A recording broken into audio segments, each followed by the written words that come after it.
Saturday morning இன்னைக்கு 2 பேருக்கும் leave இருக்கும். சரி கொஞ்ச நேரம் தூங்கலான்னு நெனச்சேன். ஆனா ஸ்வஸ்திகாக்கு மட்டும் ஸ்கூல் வச்சுட்டாங்க. அதுவும் ஃபுல் டே. அப்புறம் எங்க தூங்குறது? நம்மளோட ரொட்டீன ஸ்டார்ட் பண்ண வேண்டியதுதான். காலையில 6:00 எந்திரிச்சு வாசல்லாம் தொளிச்சு, கோலம் போட்டுட்டு, இன்னைக்கு செடியில நெறைய பூ பூத்திருந்தது. செம்பருத்தி, சங்குப்பூ அதெல்லாம் புடுங்கி சாமிட்ட வச்சு சாமி கும்பிட்டு அப்படியே கிச்சனுக்குள்ள என்ட்ரி ஆச்சு. லஞ்ச் பாக்ஸ்க்கு எக் பிரியாணி, ஸ்நாக்ஸ்க்கு ராகி பனானா பணியாரம் பண்ணியிருந்தேன். பிரேக்ஃபாஸ்ட்டுக்கு இட்லி, தேங்காய் சட்னி வச்சு ரொம்பவே சிம்பிளா முடிச்சாச்சு. இந்த ராகி பனானா பணியாரம் இதான் ஃபர்ஸ்ட் டைம். ஆனா டேஸ்ட் வேற லெவல்ல இருந்தது. 1 கப் ராகி மாவுக்கு 1 வாழைப்பழம், இனிப்புக்கு நாட்டு சர்க்கரை, 2 ஏலக்காய், கொஞ்சமா உப்பு சேர்த்து, தண்ணி சேர்த்து நைஸா அரைச்சுட்டு, ஒரு பவுல்ல மாத்தி 10 நிமிஷம் அத ஊற விட்டுட்டு, அதுக்கப்புறம் பணியார கல்லுல ஊத்தி எடுங்க. டேஸ்ட் சூப்பரா இருக்கும்.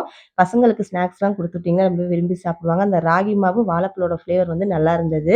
நீங்களும் இன்னைக்கு உங்க பசங்களுக்கு லஞ்ச் பாக்ஸ் என்ன பேக் பண்ணி குடுத்தீங்கன்றத கமெண்ட்ல சொல்லுங்க. ஒரு சின்ன ஐடியாக்கு தான். என்னோட ஹஸ்பண்டும் இன்னைக்கு சீக்கிரம் கிளம்பணும் அப்படின்னு சொன்னாங்க. ஸோ அதனால பாப்பா, ஹஸ்பண்ட் 2 பேரும் 8:15 தான் வீட்ல இருந்து கிளம்பிட்டாங்க. கொலப்பல் life style YouTube channel subscribe பண்ணாதவங்க சப்ஸ்கிரைப் பண்ணிக்கோங்க. இன்ஸ்டாகிராம் பேஜ் ஃபாலோ பண்ணிக்கோங்க. Until bye from Shobana.